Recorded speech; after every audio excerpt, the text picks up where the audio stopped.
다음 공개키 암호 방식에 대한 설명으로 옳은 것을 찾아라 그랬습니다. 자, 첫 번째에 대한 얘기는 맥이라고 하는 부분이에요. 맥.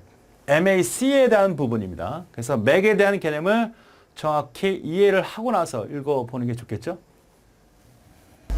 자, 이번 시간에는 메시지 인증 코드에 대해서 배우도록 하겠습니다. MAC라고 하죠. 메시지를 인증하는 코드다 이런 뜻입니다. 자, 이 맥이란 말은 어떤 형태로도 사용하죠? 메디아 어세스 컨트롤이라는 말이 있어요.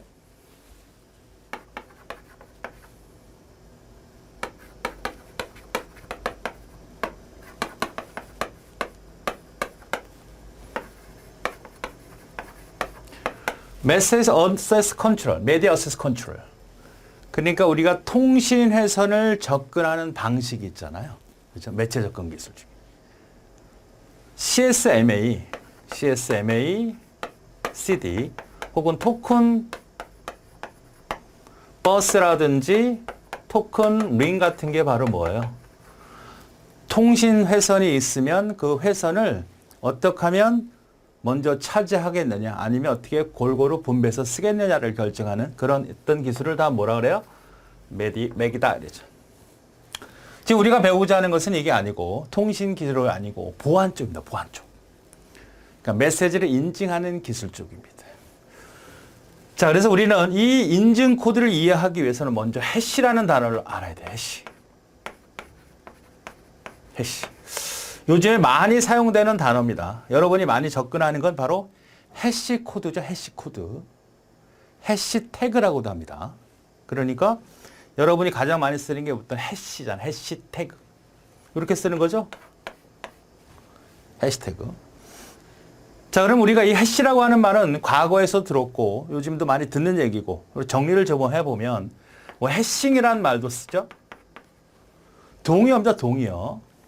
그래서 해싱 함수 이라는 말도 쓰고 뭐 해시 함수 이렇게 얘기도 하고 그 다음에 뭐 해시 태그 이런 말도 쓰죠. 자, 요거를 한번 정리를 해보죠. 다 같은 말의 의미를 갖고 있습니다. 그럼 이 해시라고 하는 의미는 실제로 어원이 어떤 뜻일까요? 보통 영어 사전을 찾아보면 해시라는 것은 고기를 뭐 조각을 낸다. 아니면 고기에서 어떤 거 우려낸다. 그러니까 어떤 변화를 거쳐서 필요에 따라서 데이터를 줄인다라는 뜻입니다. 필요에 따라서 코드를 생성한다 이런 뜻이 되죠. 그러니까 뭔가 변형을 가한다는 얘기죠. 우리가 펑션이라는 말은 뭐예요? 펑션. 함수라는 말은 뭐죠? 함수라고 하는 것은 우리가 예전에 뭐 fx x 플러스 3이라 이런 말을 쓰면 이게 함수죠. 그러니까 그림을 그려보면 이게 함수통인데 이미 x 값이 들어오면 여기다가 3을 더해서 결과를 얻어라. 이게 y 값으로 취급한다 그랬을 때 요거를 우리가 fx라는 말을 쓰잖아. 펑션. 그러니까 함수라는 것은 뭔가 들어와서 결과를 얻는다는 얘기예요. 여기다가 만약에 2를 집어넣겠다 그러면 3이 돼서 5가 되는 거죠. 3 더해서. 그러니까 입력이 되어서 어떤 결과를 뽑아내겠다라는 의미는 함수란 말이 맞고요. 그렇죠?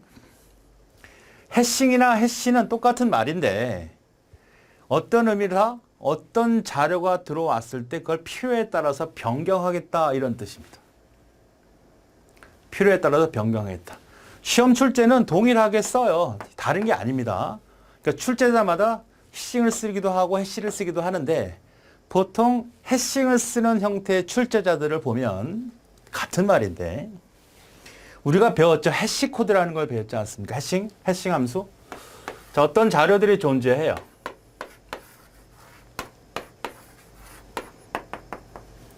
그래서 바로 홈 어드레스라고 하는 0번, 1번, 2번, 3번, 4번, 5번, 6번 이렇게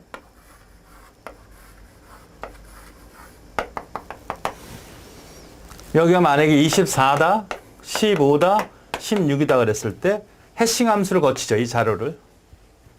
해싱 함수는 어떤 거를 거치겠느냐? 이 자료의 키 값을 10으로 나눠서 나머지를 가지겠다. 이렇게 얘기하죠. 그래서 24를 10으로 나누면 얼마가 돼요? 요거는 4가 되니까 네 번째에다 집어넣어라 이런 뜻이 되는 거죠. 15를 집어넣어라 그러면 15는 10으로 나누니까 5죠? 그 다섯 번째에 집어넣어라 이런 뜻이고 16은 10으로 나누니까 6이니까 16번째 요게 여섯 번째 집어넣어. 이것을 우리가 버켓이라고 하고 이 홈 어드레스라고 해서 자료들을 이렇게 집어넣고 찾아가는 형태, 충돌되는 이런 형태의 개념에서 쓰는 함수는 해싱 함수다. 이 해싱 함수는 10으로 나눈 나머지도 많고 뭐 11로 나눈 나머지도 있고 뭐 접지법도 있고 여러 가지 기수법도 있고 다양한 방법들이 존재합니다. 그러니까 어떠한 자료가 들어왔을 때 이러한 자료가 들어왔을 때 얘는 뭐가 나와요? 4가 나오고 얘는 뭐가 나와? 5가 나오고 여기는 6이 나오니까 일단 함수의 개념을 갖고 있는 거 맞죠? 그러니까 해싱이라고 하는 개념은 어떻게 돼요? 24를 4로 만들었으니까 어떻게 잘라냈다고 볼 수 있죠. 15로 5를 잘라냈다고 볼 수 있죠. 그런 의미, 뭔가 자료를 변형한다는 의미, 잘라낸다는 의미, 일정한 룰로 교친다는 의미가 다 해싱이라는 개념을 갖고 있는 거예요. 자, 그러니까 요거는 동일한 개념이고요. 요 해싱 함수도 동일한데 보통 일반적으로 해싱 함수는 이런 의미로 많이 사용을 해요. 같은 말인데 해싱 함수는 보통 어떤 형태를 많이 쓰냐면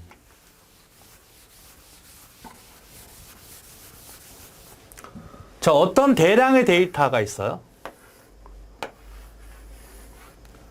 이 대량한 데이터를 해시 함수를 통해서 결과를 뽑아내면 똑같은 길이를 갖는 이런 자료를 만들기 위해서 보통 해시 함수를 사용합니다. 이걸 해싱 함수라고 써도 상관없다고요. 근데 보통 해시라고 하는 의미는 출제자들이 이렇게 많이 쓰더라. 해싱 써도 상관없고 같은 말인데 다르게 해석하지 말란 얘기입니다. 자, 그러면 어떤 의미냐면 뭐 어떤 내용들이 있겠죠. 여기 만약에 500글자 정도가 있다. 여기는 700글자가 있다. 여기는 1500글자가 있다. 해시 함수를 통해서 여기는 10개의 문자. 여기도 10자. 여기도 10자. 여러 개의 크기가 다른 자료를 동일한 크기로 만들어내는 것도 동일한 크기의 작은 크기로 만들어내는 것도 해시 함수다 이렇게 얘기를 합니다. 그러니까 이걸 왜 쓰는 거예요? 우리가 보통 암호화를 하죠? 그러면 1500자를 암호화시키고 싶어요. 1500자를 암호화시키게 된다고 했을 때 만약에 10자씩 10글자씩 암호화시킨다고 합시다. 10개씩. 암호화는 왜 하는 거예요? 통신을 할 때 어떤 놈이 그 정보를 취하면 안 되죠. 알아볼 수 없도록 변화시키는 거죠. 그럼 암호화하는 과정에서 전체를 한꺼번에 할 수도 있지만 대부분 이렇게 블록으로 잘라서 하게 돼요. 이거 하고 이거 하고 이거. 그러니까 1500자를 10개씩 끊어서 암호화시키면 엄청나게 많은 시간이 들이겠죠. 또 그 크기가 다 달라요. 그러니까 여기는 많고 여기는 중간이고 작게 했을 거 아니에요. 그러니까 규칙성도 없어요. 그러니까 바로 해시 함수를 통해서 똑같은 크기로 변화를 시키는 겁니다. 물론 이 값을 결국 뭘로 만들어낼 수 있어야 돼? 당연히 복원할 수 있어야 됩니다. 그러한 기능을 갖고 있는 함수를 뭐라 그런다? 해시 함수다 이렇게 얘기하는 거예요. 이해되십니까? 일단 같은 말이다. 같은 말이다. 그런데 보통 요거는 뭐야? 아까 했던 것처럼 홈 어드레스를 찾고 그 슬롯이나 버켓에 집어넣는 우리가 자료 구할 때 배웠던 그런 형태에서 사용하는 함수들을 해싱 함수라고 보통 하고 해시 함수라는 말을 쓰는 건 보통 이렇게 쓴다. 그런 결국 같은 말이다. 쓰는 사람에 따라 해싱을 쓸 수 있고 해시를 쓸 수 있는데 일반화된 개념들은 보통 해싱은 아까 설명했던 레코드의 개념을 많이 쓰고 이 해시 함수는 큰 데이터들을 하나의 똑같은 결과, 그러니까 입력 자료가 상당히 크고 다양할 때 같은 길이의 데이터로 만들어내는 이러한 작업들을 하는 걸 해시 코드다라고 하면 돼. 해시 함수다. 그러니까 얘는 해시 함수를 통해서, 요게 메시지죠? 해시 함수를 통해서 얻어진 값을 뭐 요약본이다, 뭐 다이제스트다 이렇게 얘기도 해요. 혹은 해시 값이다 이렇게 얘기도 하죠. 자, 일단은 이렇게 정리해 두시면 됩니다. 해시 함수를 사용하는 이유는 대량의 데이터를 잘라서 일일이 암호화시키는 게 너무 부담스럽다. 또 일률적이지 않은 데이터들을 같은 크기로 통일시키면서 짧게 만들어지기 위한 작업들을 해시 함수가 한다라고 보시면 되겠습니다. 맞죠? 여기서 요거를 키를 써요. 그냥 변화하면 뭐가 되고 해시 함수가 되고, 키를 사용하는 거. 변화할 때 어떤 키 값을 둬서 더 암호화시킬 때 요거를 뭐라고 한다? 맥이라고 하는 거예요. 맥. 이해되십니까? 맥. 그러니까 해시 함수는 뭐다? 해시 함수는 크기가 큰 데이터를 입력을 받아서 출력을 하는데, 해시 함수, 입력과 출력이지. 그러니까 이렇게 생각을 하면 돼. 이걸 그대로 해볼까요? 아주 큰 데이터들을 집어넣고, 물론 작은 데이터는 상관없어요. 어쨌든 다 큰 데이터를 하나의 똑같은 크기로 뽑아냅니다. 함수의 크기는 다른 것을 이렇게, 다른 것들을 결과를 뽑아내는 거죠. 크기가 작은 거로 똑같은 크기로. 단 이것이 역으로 변환이 돼 가능하도록 만들어야 되겠지. 그러한 기능을 갖고 있는 함수가 해시 함수다. 이렇게 이해하시면 되겠고, 그 해시 함수를 좀 더 강화시키기 위해서 키를 사용한다. 키를 사용한다. 이거는 뭐라 그래? MSE, 메시지 인증 코드다. 그러니까 이게 메시지면 메시지를 해시 함수를 통해서 결과값을 뽑아낸 걸 다이제스트 혹은 해시 값이라고 하고, 키를 이용해서 결과값을 뽑아낸 이거를 뭐라고 한다? MAC다. 해시 값과 이거죠. 이건 뭐야? 지금 해시 함수를 써서 그냥 크기를 동일하게 줄인 것뿐이고, 키를 얹어서 좀 더 복잡하게 어렵게 만들어낸 것을 우리는 MAC다. 이렇게 이해하시면 되겠습니다. 되겠죠? 자, 그럼 더 보기 전에 요거 하나 더 설명을 할까? 해시태그는 뭡니까? 우리가 인스타그램이라는 부분에서 각각의 어떤 게시물들이 존재하죠. 여러분들 막 사진 찍고 막 올리잖아. 그러면 내가 갖고 있는 계정, 인스타그램의 계정이 많이 봤으면 좋겠죠? 맛집 같은 거 있잖아. 만약에 뭐 칼국수다 이렇게 쓰면, 내가 사진 찍어 놓은 곳에 칼국수 이렇게 써 놓으면 칼국수가 쳐지면 내 이미지, 내 계정이 사람들한테 노출이 되는 거죠. 맞습니까? 그러니까 여러 개의 수많은 정보들이 있는데, 그 정보들을 내가 검색을 하는 것보다 꼬리표가 달려있는 이 칼국수들을, 칼국수에 대한 여러 가지 사진이나 글이나 많이 올라올 거 아닙니까? 그러면 끝에다가 꼬리표에다가 이 해시태그를 집어넣으면, 내가 다른 사람들이 검색을 할 때 해시태그로 칼국수 쳐주면 쭉 올라오잖아. 그죠? 그러니까 같은 종류의 정보나 이미지들을 모아서, 이런 의미가 바로 모아서 엮은다는 뜻이잖아요. 샵이라는 개념인데. 그러니까 여러 개 흩어져 있는 정보를 관심이 있는 정보끼리 취합을 해서 서로 보고 유용하게 되면 좋다. 그러니까 최근에 이제 유튜브라든지 인스타그램에서는 바로 트위터에서 이런 걸 씀으로써 자기가 올린 글이 남한테 많이 노출이 될 수 있도록 해주는 거죠. 또한 사용하는 사람도 마찬가지고, 어떤 사람이 좋아를 많이 누르느냐, 그에 따라서 랭킹이 바뀌고 하잖아요. 그렇죠? 그러니까 왜 우리가 이제 뭐 요즘에 이제 배달의 민족 같은 거, 요기요 같은 거 보면 뭐 짜장면을 치든지 하면 그 주변에 있는 것을 랭킹이 맨 위로 올라오잖아요. 그러니까 해시태그를 썼을 때 그 정보가 좋다고 좋아 눌러주면 그 태그에서 맨 위에 올라오니까 어떻게 하면 개개인의 어떤 정보를 많이 노출시킬 수 있는 거고 또 그걸 통해서 사람들이 접근할 수 있으니까 광고용, 홍보용으로도 많이 사용하는 것이 바로 해시태그입니다. 이것도 마찬가지죠. 많은 정보를 이 하나의 태그로, 하나의 작업으로 해서 다 집중을 시키는 거니까 전체적인 맥락에서 보면 같은 맥락이다. 이렇게 볼 수 있습니다. 자, 그러면 우리가 메시지 인증 코드와 해시 코드를 좀 구분해서 한번 생각을 해보자고요.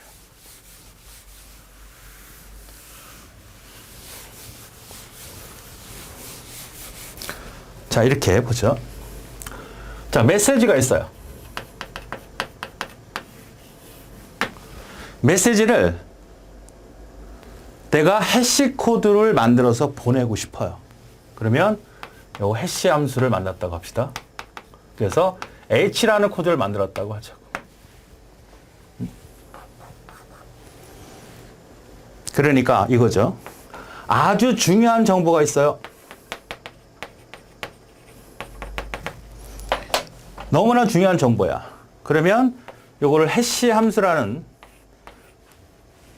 이렇게 표현하죠.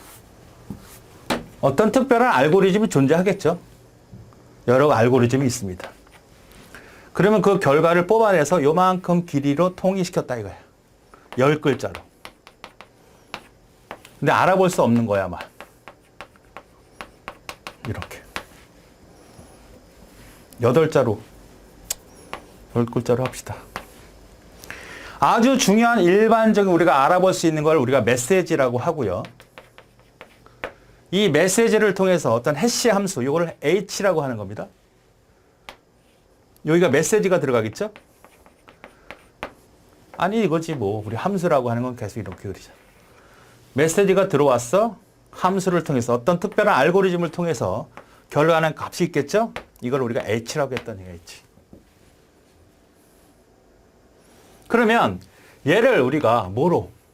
메시지하고 요 메시지하고 요 H 코드를 붙여. 그럼 하나의 블록이 형성이 되죠. 그러니까 이 정보하고 메시지 정보하고 요 코드를 갖다 붙여버린다고. 그러면 결과 어떻게 될까요? 중요 정보하고 끝에 요 FT 이런 게 들어가겠죠. 맞습니까? 이걸 그냥 전송할 수도 있지만 메시지가 외부로부터 노출이 되니까 이걸 뭘로 해줄 수 있을까요? 암호화시켜. 그래서 암호모를 만들어.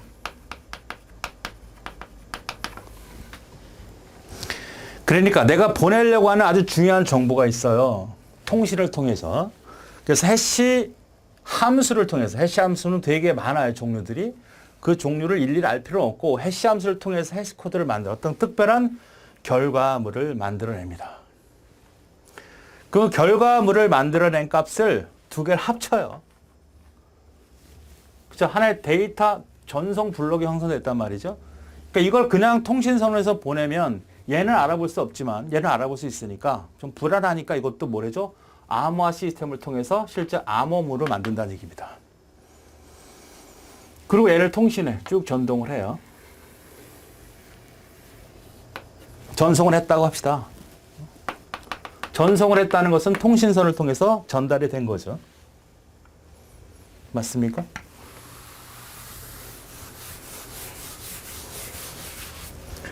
그럼 얘는 수신이 됐을 거 아니야. 그치? 암호문이 들어왔겠지. 암호문이 날라왔겠지. 누가 열어봐도 알아볼 수 없으니까. 암호화라는 것은 암호문을 만들기 위한 알고리즘이죠. 그죠? 내가 만약에 I love you 이거 알아볼 수 있는 거잖아. 이걸 배치를 달리게 해. I 1, 2, 3, 4, 5, 6, 7, 8이라고 하자. 그럼 3개씩 분할을 한다고 하자고. 1, 2, 3 이렇게 1, 2, 3, 3개씩. 그러니까 I love 4, 5 V, E, U, O, U 물론 간단하게 한 건데 이렇게 변형한 것 이거는 알아볼 수 있는 뭐가 되는 거고 메시지가 되는 거고 요건 알아볼 수 없는 암호문이 되는 거예요. 우리가 간단하게 했지만 어떤 의미가 됐어요? 뭐 3개의 3이라고 하는 배치를 다르게 했다. 여기 이제 암호화 키가 되겠지. 그러니까 이렇게 알아볼 수 있는 거를 물론 우리가 쉽게 알아볼 수 있겠지만 좀 더 복잡하게 가면 누구도 알아볼 수 없을 거 아닙니까? 그러니까 요거를 어떻게 해줘? 암호화 시켜서 암호문을 만들어. 그리고 통신선을 통해서 전달하면 이 암호문은 중간에서 누가 헤쳐가더라도 서로 알고 있는 암호 키는 모르니까 중간에서 가져가도 알아볼 수 없죠. 자, 그럼 얘를 해독을 하면 복호화 되겠죠? 이건 암호시키는 거고 모르게 하는 거 이건 이제 알아보기 원래 키를 써야 되겠죠. 그러면 이게 나오면 어떤 결과가 나와요? 메시지하고 H 이게 동일하게 나오겠죠. 요 형태를 암호화시켜서 암호를 만들어서 보냈어. 그 다음에 복호화시켜서 원래 상태로 만들기 위해서 그래서 메시지가 나왔지. 그러면 이 메시지 가지고 다시 암호화 시킵니다. 그럼 여기서 얻어진 H 값이 있겠지? 자, 여기 있는 H 값은 뭐예요? 보낸 놈이 한 거지. 여기서는 어떻게 넘어왔으니까 여기 수신 측에서 한 거죠? 그 안에는 메시지와 이 암호화 함수, 즉 해시 함수를 통해서 만들어진 결과 H가 있을 거 아닙니까? 요거랑 서로 똑같으면 정상, 다르면 잘못 보낸 거야. 이렇게 할 수 있다는 얘기입니다. 이게 바로 뭐죠? 해시 함수를 통해서 데이터를 전달하는 방식이에요. 이해할 수 있나요? 그러면 메시지 인증 코드로 하는 작업은 뭐냐? 똑같이 그릴게요. 메시지를 통해서 H 함수로 만들어낸 걸 맥이라고 쓸게, 맥.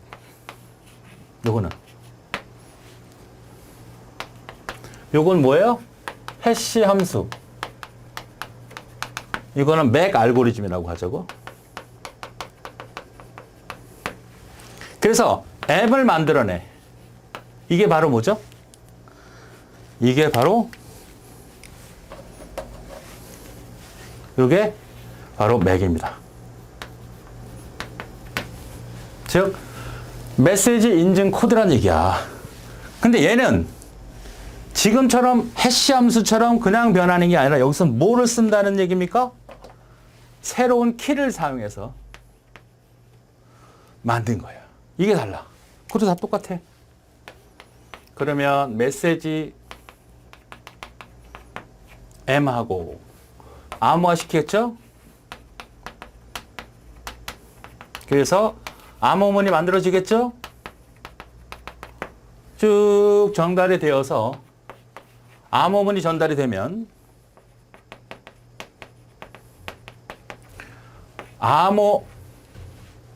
복호화가 되겠죠? 그러면 뭐가 떨어져? 메시지하고 동일하게 M이 떨어지겠지. 이 M이 뭐예요? M이 바로 맥 코드란 말이야. 우리가 지금 배우려고 하는 주 목적이 M이잖아요. 그럼 얘를 다시 또 뭘로 만들어? M으로 메시지를 변경을 시키면 메시지를 집어넣고 변경하는 M이 나오죠? 요거랑 비교해서 서로 같으냐 틀리냐에 따라서 정상 수신됐다 안 됐다 판단하는 겁니다. 차이를 알 수 있겠죠? 그러니까 해시 함수냐 맥 알고리즘이냐. 맥 알고리즘의 차이점은 뭐다? 키를 사용하는 겁니다. 이것도 뭐래요? 서로 키를 알고 있어야 되죠. 그러니까 기존에 있는 해시 함수를 통해서 메시지를 해시 코드로 만들어진 걸 암호화시켜 전송해서 받은 걸 다시 그 메시지 가지고 원래 메시지 가지고 받은 메시지 해시 코드하고 비교해서 전하는 거죠. 그러니까 여기서 말하는 H는 해시 값, 그죠? 해시 코드라고 할 수 있고 여기는 어떻게 돼? 메시지 인증 코드, 맥이라고 하는 겁니다. 구분하실 수 있죠? 자, 그럼 여기서 사용하는 이 암호화시키는 방법은 어떻게 하느냐? 그건 조금 더 보죠. 자, 우리 설명을 일단 들어보고 책에 있는 내용 살펴보고 추가적으로 설명을 해보도록 하겠습니다. 자, 일단은 뭐다? 해시 함수와 맥과의 비교입니다. 인쇄비용 100만 원을 입금해 주세요 했어요. 해시 함수로 요 값을 얻어냈습니다. 인쇄비용 100만 원을 입금해 주세요. 다른 결과죠? 뭘 썼으니까? 키를 썼단 말이야. 그러니까 뭐가 다르다? 해시 함수에서 메시지를 해시 함수, 해시 코드로 만드는 과정에서 얻어진 이 결과는 여기는 뭘 썼어요? 키를 썼지만 여기는 키를 사용하지 않았죠? 이게 큰 차이란 얘기야. 해시 함수나 맥은 왜 만들어? 대량의 데이터를 그대로 다 암호화시키기는 너무 부담스럽고 길이도 다 다를 수 있으니까 쪼각내서 하기 부담스러우니까 물론 이거 가지고 다시 뭘 만들어? 이걸 만드는 거지. 그래서 이걸 짧게 어떻게 만들어? 여러 가지 알고리즘 통해서 잘라서 비트 변환이기 때문에 컴퓨터 내부 처리 충분히 가능합니다. 자, 그래서 다시 원상복구할 수 있는 형태. 근데 뭘 썼다? 키. 그러니까 해시 함수와 맥과를 맥 알고리즘입니다. 맥 알고리즘 정확히 얘기하면. 자, 그러면 먼저 해시 함수를 보죠. H가 메시지, 해치 함수. 그죠? 해치가 해치 함수, 그 다음에 해시 코드. 자, 보죠. 메시지를 해시 함수를 통해서 코드를 만들었어. 그걸 합쳐가지고 암호화시켜서 암호를 전달시켰단 말이에요. 복화시켜서 메시지를 받겠죠. 그죠? 암호문을 받은 건 빼버렸네. 어쨌든 복화시켜서 메시지에서 그 메시지에서 전달받은 메시지가 H 함수를 써서 만들고 얘가 만든 거랑 서로 비교해서 같으면 정상수준이라는 걸 알 수 있죠. 그러니까 이것은 뭘 가능하게 하는 겁니까? 변조가 일어나지 않았다는 걸 알 수 있죠. 무결성이 지켜진다는 얘기입니다. 통신 과정에서 얘가 만약에 메시지를 어떤 놈이 바꿔버렸어. 바꿔버렸다고. 그런데 비교해봤더니 이 메시지하고 원래 코드 바꾸니까 어떻게 돼? 자, 메시지가 전달되었어. 근데 중간에서 어떤 놈이 이걸 빼갔어. 그래가지고 메시지를 다른 이름으로 싹 바꿔버렸어. 바꾼 게 들어오겠죠.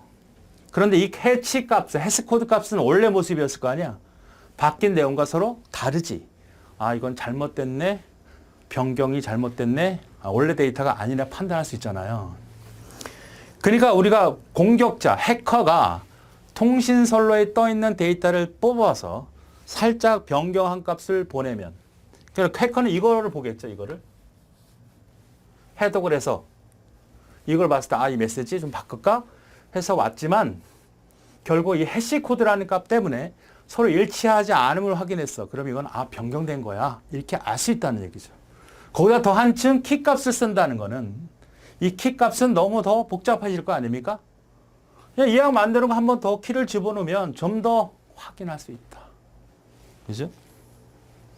그리고 키를 공유하고 있기 때문에 서로 어떻게 돼? 위장을 할 수가 없죠. 위장을 할 수가 없는 이러한 장점을 갖고 있는 게 바로 메시지 인증 코드나 해시 코드입니다. 그보다 더 강력한 것이 바로 맥이고. 자, 사용을 보죠. 해시 함수는 비밀키 없이 비밀키 요거죠, 요거. 메시지부터 해시 값을 생성하는 반면에 맥은 메시지 송수신할 때 뭘 쓴다? 비밀키를 입력받아 생성한다. 비밀키는 뭐죠? 너도 하고 날도 하는 거예요. 수신 측에 전달할 메시지를 함수를 통해서 해시코드를 생성하고 해시코드 메시지를 함수에 결합한다. 이게죠? 지금 해시 함수 얘기하는 거예요. 해시코드와 결합된 메시지를 암호 알고리즘을 통해서 암호문을 만들죠.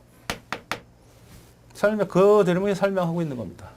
암호문이 수신 측에 전달이 되면 결합된 메시지를 통해서 암호문을 만들고 그 다음에 암호문이 수신 측에 전달되면 복호화 알고리즘을 통해서 요 메시지와 해시코드가 존재하게 되죠. 그러면 수신된 메시지를 다시 해시코드로 만들고 수신된 해시코드와 비교해서 정상 수신되는지 안 되는지 확인한다. 자, 이해하시면 됩니다. 설명이 틀린 건 뭐냐 이렇게 물어보면 자, 맥 알고리즘 두 번째 걸 보죠. 요게 M이 뭐야? 맥 알고리즘이죠. 그 다음에 M이 뭐야? 맥, 즉 MAC예요. 그죠? 메시지 인증 코드. 똑같습니다. 단지 뭐가 플러스 됐어요? 키가 사용이 됐다는 얘기야. 그죠? 메시지, MAC 알고리즘을 통해서 M을 얻었어. 메시지 M을 붙여서 암호화시켜서 보냈어. 복구시킨 걸 메시지를 보관을 했다. 이걸로 서로 알고 있는 알고리즘을 통해서 키를 사용해서 키는 서로 알고 있는 비밀 키입니다. 같으면 틀리면 구분할 수 있죠. 자, 맥 알고리즘 사용에 대한 살펴보죠. 해시 함수는 비밀키 없이 해시 코드가 생성되지만 맥은 메시지와 뭘 쓴다? 단지 키를 쓴다. 맞죠? 송신 측의 전송 메시지에 대한 맥을 생성할 수신자가 그 맥을 이용하여 점검함으로써 메시지 전송과 등의 변조가 없었음을 확인한다. 맞죠? 이게 출제됐다는 내용입니다. 요거 충분히 할 수 있죠. 맥으로 막을 수 있는 두 가지 위협은 메시지 변경과 무결성, 그냥 위장 같은 것들을 막아낼 수 있다는 얘기입니다. 아시겠죠? 자, 무결성 인증입니다. 메시지 콘등을 이용한 인증은 메시지 무결성과 메시지 출발처를 확인할 수 있지만 복제 여부는 판별할 수 있으며 부인 방지를 제공하지 않는다. 이게 가장 중요한 얘기입니다. 부인 방지를 사용한다는 건 뭔 얘기죠? 전자서명을 써야 된다는 얘기야. 전자서명 결국 어떤 알고리즘을 쓰는 거죠? 기본적으로 공개키 알고리즘을 쓰는 거죠. 선생님 공개키 알고리즘이 뭔지 모르겠어요. 그러면 다시 배웠던 내용을 찾아서 봐야 됩니다. 부인 방지는 네가 정말 보냈냐? 그걸 확인할 수 있다는 얘기입니다. 왜? 내가 갖고 있는 비밀키를 시켜갖고 보내기 때문에 그 비밀키를 사용하는 사람은 그 사람이 아니면 쓸 수가 없어요.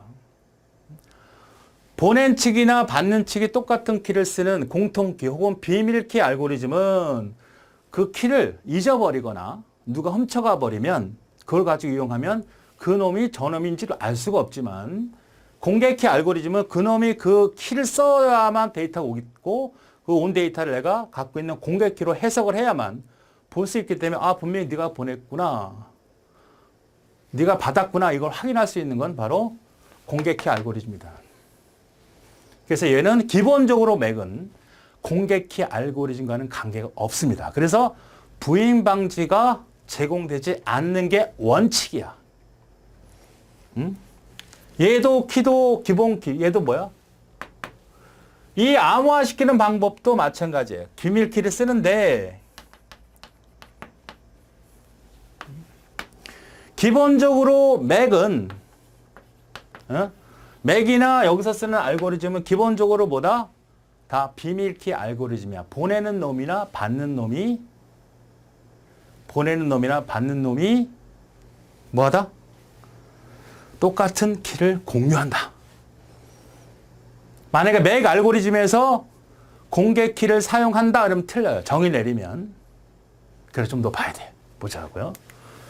자, 다음과 같이 무결성과 인증을 확인할 수 있는 건, 자, 문서와 에세이를 보내고 싶어요. 신의 은세소에서 호리온 출판사에 인쇄비용 100만 원을 농협계좌에 여기다 입금해 주세요 하고 문자를 보내려고 해요. 그럼 이것을 누가 딴 놈이 훔쳐다가 자기 계좌를 딱 써버리면 송금을 다른 데는 딴 데 할 거 아니에요. 그죠? 이게 바로 뭐죠? 변조나 무결성 같은 말이죠. 변조되지 않게, 변하지 않게 무결성을 침해한다는 얘기입니다. 변화를 일으킨다니. 이걸로 이용해서 확인할 수 있다는 얘기죠.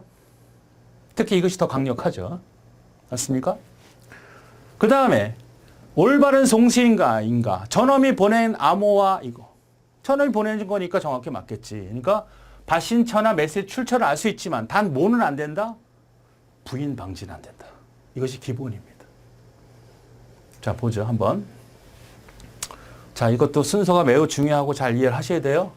자, 송신자와 수신자는 얘하고 나는 여기가 요거만 설명하죠.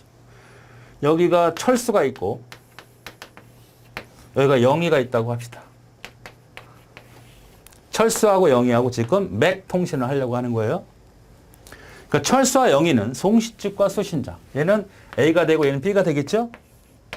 철수는 서로 사전에 키를 공유한다. 네가 아는 키도 1, 2, 3. 내가 아는 키도 1, 2, 3이라고 가정하자고. 똑같은 키를 알고 있는 거죠. 송신자가 A는 송금의뢰 메시지를 기초로 해서 맥값을 계산하죠. 그죠? 공유하는 비밀키를 쓰자. 1, 2, 3을 써서 얘를 만들어내요. 됐죠? 송신자가 A는 수신자 B에게 송금의뢰 메시지와 맥값을 같이 보낸다. 이거죠. 이거 보낸다. 메시지와 나 돈 얼마 붙여줘 이 계좌에 만든 요 값을 같이 보낸다는 얘기죠. 그러면 수신자는 송금 의뢰 메시지를 맥값을 계산한다. 계산하죠. 지금 여기서 뭐가 빠졌어? 이거 하는 과정은 없죠. 지금 설명에서는. 맞습니까? 그러니까 너랑 나랑 공유한 값으로 1, 2, 3으로 해석을 하니까 메시지를 통해서 MA 값이 나올 거고 그럼 서로 같으냐 비교해보면 되죠. 송자 B는 송자 A로부터 수신한 N 값을 계산해 얻은 맥과 비교를 한다. 그대로 지금 쓰고 있는 겁니다. 그래서 송자 B는 두 개의 맥이 동일하면 송신료가 틀림없다. 이게 동일하면 틀림없어. 동일하지 않으면 아니야 변조가 일어났어. 너가 아니네. 나쁜 놈이네. 이렇게 판단할 수 있다. 맞습니까? 이렇게. 자, 그러면 여기서 이 암호화는 쓸 수 있는 게 지금 설명에서는 안 써도 된다는 얘기죠. 써도 된다는 얘기죠. 근데 대부분 써요. 왜? 우리는 암호화시키는 보안의 개념을 굉장히 중요시하기 때문에 얘가 사용되지 않았다면 어떤 일이 벌어지는 거죠? 최소한 이 메시지에 대한 부분이 많이 노출이 된다는 얘기예요. 그래서 이거 쉬워. 그래서 맥의 기본적인 개념은 얘를 사용하지 않는 겁니다. 기본적인 맥의 순수한 알고리즘 이걸 사용하지 않아. 그런데 대부분 쓰죠. 이거를 비밀키도 쓰고 공개키 알고리즘도 씁니다. 아시겠습니까? 실제로는 비밀키를 쓰고 공개키 알고리즘을 써. 비밀키를 쓴다는 것은 암호화된 맥 코드에다가 한 번 더 암호화시키는 거니까 강력하고. 그러나 이거는 뭘로는 안 된다? 부인 방지는 안 돼. 그런데 공개키를 쓸 수 있으니까 부인 방지도 철회될 수 있다. 그러니까 공개키 관련도 된다 하는 얘기입니다. 다시 말씀드리면 기본적으로 암호화 이 암호문은 실제로 사용하지 않는 것이 원칙인데 불안하잖아. 그러니까 암호화를 시킨다고. 그러니까 요걸 쓰면 암호화를 한 번 더 하는 거죠. 그런데 이거는 뭐밖에 안 돼? 변조된 거라 위장하는 것밖에 안 된다고. 근데 은행 같은 데서는 내가 돈을 붙여달라고 명령을 했다가 안 했다고 거짓말하면 안 되잖아. 여러분 은행 인터넷 뱅킹 할 때 반드시 어떤 입출금을 처리할 때 인증기관에서 얻은 인증키 값을 사용하죠. 그게 바로 공개키를 쓴다는 얘기거든요. 그러니까 은행 입장에서는 어떻게 돼? 은행 입장에서는 이걸 사용할 수밖에 없는 거죠. 자, 원칙은 맥은 뭐다? 비밀키 방식이 기본이지만 실무적으로는 추가시켜서 사용을 한다. 그러니까 사용자 입장에서 프로그램을 짠 사람 입장에서는 그냥 맥 통신을 하는 것 같지만 그들이 해봐야 맥 비밀키를 쓰는 것밖에 없지만 실제 은행에서 주고받을 때는 은행 자체에서 갖고 있는 공개키 알고리즘을 운영해서 정당한 사람이 명령을 줬는지 입출금 명령을 줬는지를 확인시켜준다. 보죠. 맥의 하드웨어 모듈을 이용한 부인 방지. 하드웨어 모듈을 이용한다는 말은 뭘 얘기를 하는 거냐면 내가 맥 자체의 순수함은 없다는 얘기예요. 맥 기본에는 없는 얘기야. 그러나 하드웨어적인 방식. 하드웨어적인 방식이라는 것은 은행 측이라고 하면 은행 측에서 기본적으로 한 번 더 해주는 작업이다. 이렇게 생각하시면 됩니다. 자, 메시지를 통해서 보냈잖아. 철수와 영희는 몰라. 공개키를 썼는지. 하지만 자, 철수하고 영희가 있다고 합시다. 은행을 통해서 서로 은행을 통해서 통신선을 보낼 거 아니야. 내가 은행 아니면 컴퓨터를 통해서 내가 농업 계좌를 쓰고 얘가 국민 계좌를 쓴다고 합시다. 그렇죠? 그럼 메시지를 보낼 거 아니야. 그 이 메시지는 순수하게 맥으로 날아가는 거야. 이걸 써도 되고 안 써도 되고 비밀키를. 그런데 은행에서는 어떤 거 쓴 거야? 이 메시지를 그냥 보내지 않고 공개키 알고리즘을 쓴 거야. 그러니까 여러분이 만약에 국민에서 철수가 영희한테 보낼 때 인증키를 쓰잖아. 인증코드를 집어넣어 전송이 되잖아. 그러니까 은행 자체에서 지원한다. 이런 말이 하드웨어 모드를 지원한다. 즉 소프트웨어적인 것보다 물론 하드웨어라는 얘기가 아닙니다. 물론 그렇게 지원하는 경우도 있지만 하드웨어 형식의 니네들은 모르지만 기계적으로 이 컴퓨터에서 은행에서 갖고 있는 컴퓨터 자체에서 지원하는 것이다. 이렇게 이해를 하시면 되겠죠. 맥은 기본적으로 부인 방지를 제공하지 않죠. 원칙입니다. 송신 측의 공격킬 알고리즘을 갖는 하드웨어 모델이 존재하면 가능하다. 그래서 우리는 시험 문제 나왔던 문제를 보면 기본적으로 뭘다? 공개키와 관계없다라는 말로 갖고 논란이 되었지만 공개키는 관계가 있습니다. 지금 현실적으로 보면. 그러나 맥 자체에 대한 개념을 보면 또 공개키는 의미가 없기 때문에 충돌이 일어나겠죠. 그러니까 원칙을 정확히 아셔야 된다는 얘기죠. 기본적으로 맥은 공개키 알고리즘을 사용하지 않지만 실질적으로는 대부분 그렇게 사용하기 때문이다. 그러면 그것을 정확히 명확하게 정의해주고 출제했다면 문제가 되지 않겠지만 그것이 명확하지 않다면 어떤 것이든 답이 될 수 없기 때문에 이 관련된 문제는 모두 다 맞게 처리됐던 그런 문제죠. 메시지와 맥을 묶어서 암호화할 때 사용하는 비밀키는 송식의 공통으로 사용하는 것이고 이거나 이거나 이거나 이거나 하드웨어 모드는 송식의 개인키로 수신 측의 공개키로 가지고 사용하는 것이다. 그러니까 바로 전자서명 역할을 한다는 거죠. 송신 측에서 개인키를 쓴다는 것은 개인키는 서명에 대한 역할이니까 미리 보내는 공개키를 가지고 정상적인 수신 네가 보낸 거 맞네. 그러니까 부인 방지도 어느 정도 해결할 수 있다는 겁니다. 일반적으로 은행이나 금융기관에서 송신되는 모든 데이터에 대해서 전자서명을 위한 하드웨어 모델이 존재하기 때문에 맥을 이용한 사용자는 실제로 자기는 맥 통신만 한 것 같지만 부인 방지 기능 부인 방지 없다는 건 전자서명 공개키를 안 썼다는 얘기로 느껴지지만 실질적으로는 어떻게 된다? 은행이나 금융기 자체적으로 부인 방지 기능을 추가시키기 때문에 우리는 이 맥 기능에서도 뭐가 추가되어 있다? 부인 방지 전자서명 공개키 알고리즘이 추가되었다고 보는 것이 맞습니다. 자, 이번 시간에는 암호 방식에 대해서 배우도록 하겠습니다. 자, 암호 방식은 출제가 많이 되는 그런 내용입니다. 자, 그래서 일단 두 가지. 대칭키, 공개키 암호 방식이 뭐냐, 이걸 아셔야 돼요. 다른 말도 있습니다. 대칭키를 공통키란 말도 써요. 그거는 나중에 정리하고.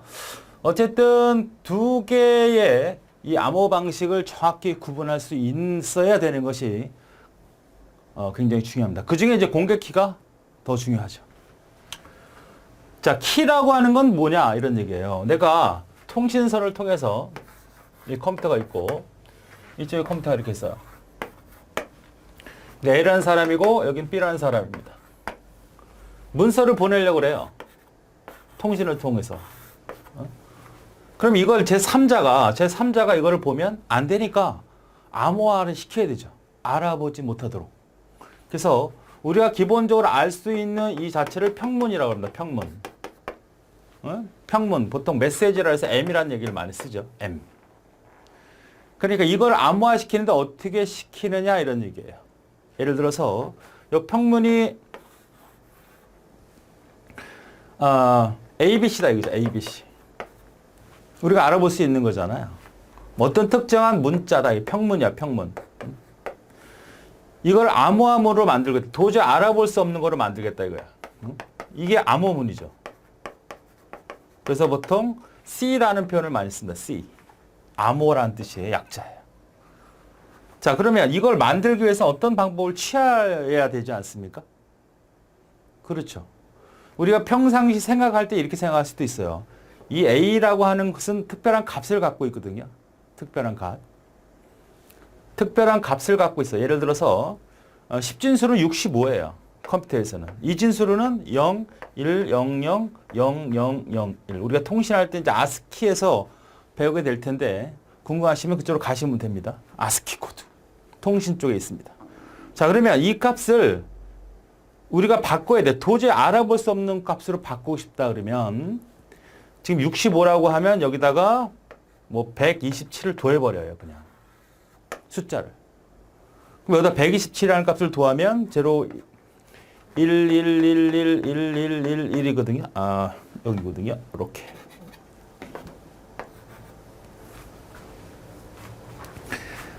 자, 이런 값을 더해버리면 전혀 엉뚱한 값이 나오죠. 이것은 뭔지는 몰라요. 특수기가 될 수도 있을 거고 어떤 값이 새로운 어떤 도저히 알아볼 수 없는 형태로 바뀌어 버립니다. 그럼 예를 들어서 별표로 바뀌었다. 또 두 번째 거는 B를 했더니 이번에는 뭐 네모로 바뀌었다. C를 했더니 C 값을 이것도 더했더니 127을 더했더니 이번에는 동그라미로 바뀌었다. 이렇게 도저히 알 수 없는 거로 변환시킵니다. 그러니까 이거 우리가 알 수 있는 문자를 도저히 알 수 없는 문자로 보면 이걸 누가 가져가도 누가 열어봐도 제3자가 열어봐도 이걸 도저히 알아볼 수 없도록 해주는 걸 우리가 암호화한다 그래요. 그래서 이게 암호화 과정이고 요게 암호문이고 요 127이 바로 뭐다? 암호화 시킬 때 암호화 키가 되는 거야. 키. 그러니까 내가 보낼 때 이 A라는 사람과 B라는 사람은 어떻게 주면 될까요? 프로그램으로 나는 평문에다가 문자 하나하나를 다 127이라는 값을 더해서 보낼 거야. 그럼 얘는 받을 때 거꾸로 127을 빼서 변환할 수 있으면 되잖아. 그러니까 얘는 보낼 때 뭘로 보내? 문자 하나를 플러스해서 127을 더하는 거로 하고 얘는 127을 그걸 빼면 보낼 때 더한 게 빠지니까 원래 모습으로 들어오겠죠? 그래서 이 127이 바로 암호화 키가 되는 겁니다. 이해되십니까? 그래서 대칭키라고 하는 거는 뭐냐? 이 127과 이 127이 여기는 뭘 했어요? 암호화했죠. 암호화. 암호화. 암호화는 E라고 씁니다. E. 엔코더라는 말을 쓰죠. 엔코더. 암호화시키고 이거는 복호화시키는 거잖아. 복호화. 그죠? D라고 얘기해. D. 그래서 암호화시키고 복호화시키는 이 키가 서로 같은 게 바로 뭐다? 대칭키 암호화예요. 대칭이라는 말은 똑같다는 얘기입니다. 다르지 않고 비대칭이 서로 다른 거잖아요. 그러니까 대칭키는 서로 키가 같아. 얘도 127도 알고 얘도 127을 알아. 그럼 더해주고 빼주면 되고 더할 때는 인코딩 하는 거니까 암호화시키는 거고 통신선을 통해서 그 메시지를 보내요. 그러면 암호문으로 바뀌었어요? 그걸 다시 원래 해독을 해주잖아. 그러니까 암호문과 복호문이 사용이 되고 거기 사용되는 키는 동일하게 사용된다. 그러니까 이 대칭 키는 가장 핵심이 뭐다? 암호화 시킬 때 암호화 키하고 그다음에 복호화 키가 서로 같다는 겁니다. 이거의 가장 대표적인 알고리즘이 DES라고 하는 거예요. 알고리즘 있어요. DES. DS. 뭐 자세히 들여다볼 필요 없고 DS는 이렇게 처리해 주는 거죠. 가장 대표적인 알고리즘이구나. 이렇게 생각하시면 됩니다. 자, 그래서 이걸 우리가 좀 어렵게 표현할 수 있는 게 아니라 수식으로 정리를 해보면 이렇게 할 수 있죠. 자, 어떤 평문이 있는데 이 평문 M이에요. 그죠? 평문을 엔코딩 합니다. 근데 어떤 거로 해요? 키로 합니다. 키. 이걸 우리가 엔코딩이라고 할 수 있죠. 평문을 키로 이 127로 도하든 빼든 어쨌든 그 방식이 있겠죠. 서로 약속을 하면 되는 거니까 얘가 빼고 도할 수도 있는 거야. 도하고 뺄 수도 있고 정하기 나름이죠. 너랑 나랑 사용을 할 때. 그래서 이게 만들어지기 뭐가 만들어져? C가 만들어지죠. 그럼 C를 전송했어. 그럼 C를 가지고 다시 뭘 해줘요? 복호화 키를 써서 다시 디코딩을 하면 뭐가 나온다는 거예요? 바로 원래 평문이 나온다는 얘기죠. 그래서 이러한 과정에서 봤을 때 요 키하고 요 키는 서로 같다. 평문을 우리가 알아볼 수 있는 평문을 127이라는 키 암호화 시키는 거죠. 암호화 시켜서 C라는 뭘 만들어낸 거야? 암호문을 만들어낸 거라고. 이 암호문을 암호문을 어떻게 돼? 통신선을 통해서 전송을 했어요. 그러면 이 암호문을 키가 받았어. 그래서 키를 가지고 다시 데코딩, 복호화 시키면 원래 평문이 된다. 여기 이제 암호화 과정이에요. 복호화 과정입니다. 자, 그러면 이거 가지고 왜 또 공개키라는 게 등장이 됐느냐 이런 얘기입니다. 이런 경우가 발생할 수 있거든요. 자, 그럼 이 3자가 이 127과 127을 알고 있다면 문제가 커지죠. 제3자가 이 암호 키하고 복화 키, 즉 하나의 동일한 키를 알 수 있다면 어떤 일이 발생이 될까요? 여긴 철수야. 여기가 0이야. 영애들은 서로 암호문으로 서로 통신하고 있어요. 아무도 모르는 자기네들만이 127을 알고 있다는 거죠. 127이 뭐야? 암호화 키죠. 복화 키도 하고 동일하니까. 근데 얘는 나쁜 놈이야, 나쁜 놈. 이 영희를 사랑하는 애야, 대신에. 그럼 얘도 127을 알 수 있는 순간에 문제가 달라집니다. 얘가 얘한테 보내는 거죠. 3자가. 너랑 이제 헤어져. 나 너 이제 사랑하지 않아. 그럼 얘는 뭐야, 영희는? 정말 철수가 나한테 그런 메시지를 보냈나 확인할 수 있겠죠. 그렇게 믿어버리겠죠. 왜? 이 비밀번호는 자기네들끼리만 아는 건데 제 3자가 알 거라고 생각하지 못하고 있다면 이 127에서 암호문을 보냈다면 얘는 누구한테 보낸 거라고 보는 거예요? 철수가 나한테 보낸 거로 생각하는 거라고. 무슨 말인지 알겠죠? 이런 불상사 때문에 어떻게 하자? 키를 다르게 가져가자. 키를. 암호화 키를 복화를 서로 다르게 가져가자. 가장 대표적인 알고리즘이 RSA라고 하는 겁니다. 키를 다르게 가져간다. 키를. 그러니까 이거는 어떤 거냐면 우리 집 대문 있잖아, 대문. 우리 집에 열쇠가 있잖아. 식구들이 다 똑같은 열쇠를 갖고 있고 똑같이 번호를 알고 있는 거야. 그게 대칭키예요. 누구나 뭐 상관없어. 똑같아. 이게 만약에 딴 놈한테 넘어가 버리면 이 우리 집은 어떻게 되는 거야? 누구든 열 수 있는 거죠. 그런데 이 공개키라는 건 뭐냐면 그런 걸 방지하는 겁니다. 이 대칭키는 항상 갖고 있는 거죠. 키를 매번 바꾸지 않잖아요. 그냥 도둑 맞았다 그러면 바꿀 때가 있겠지만 대부분 안 바꾸죠. 오랫동안 갖고 있지만 이 공개키 알고리즘은 그때그때 내가 키를 생성해서 상대편한테 보내주는 겁니다. 자, 영화 같은 데 보면 이런 경우가 발생할 수 있어요. 영화 같은 데 보면 여러분이 왜 은행 금고를 연다든지 아니면 그 대통령 영화에 보면 뭐 핵폭탄을 폭발할 때 이렇게 둘이 동시에 이렇게 누르잖아요. 그러니까 아주 중요한 어떤 금고라든지 중요한 거는 키가 2개야. 그래서 얘가 열고 얘가 여는 거야. 자, 이렇게 생각을 해보세요. 공개 키는 어떻게 작업을 하는 거냐면 자, 철수하고 영희가 이렇게 있어요. 그럼 이러한 문제점이 발생했잖아요. 자, 이게 제3자가 만약에 너나 나를 알고 있는 키라는 127을 알게 되면 곤란하단 말이야. 곤란하다. 응? 곤란하니까 너와 나와 똑같은 어떤 걸 만들자. 암수가 되는 이런 하나의 짝이 되는 걸 만들자 이거죠. 서로 하나의 짝이야, 짝. 이게 바로 뭐가 되는 거고? 암호화 키가 되는 거고. 이게 복화 키인데 서로 어떻게 돼요? 서로 다르죠. 모양이 생긴 게. 그러나 결합이 돼야만 힘을 발휘하는 겁니다. 그럼 자, 얘가 이렇게 되는 거예요. 영희가 쟤한테 메시지를 받고 싶어요. 그러면 기존의 대칭 키처럼 하나의 키를 늘 갖고 있던 게 아니라 키를 생성합니다. 하나는 암호화 키를 생성하고 하나는 복화 키를 생성해요. 복화 키를 생성합니다. 이 암호화 키를 이 친구한테 보내요. 이 암호화 키를 이 친구한테 보내. 그러니까 키라고 하는 걸 상대편한테 보낸다 해서 상대편을 그 키를 알게 하는 거죠. 누구든 상관이 없어요. 누구든 상관이 없습니다. 지금 이 상태로 하면 철수가 한다면 이거를 보내. 그럼 이게 뭐가 되는 거죠? 공개키가 되는 겁니다. 공개키. 그럼 얘가 보내려고 하는 문서가 있을 거 아니야. 이걸 지금 누가 영희가 보내온 공개키로 암호화시키는 거예요.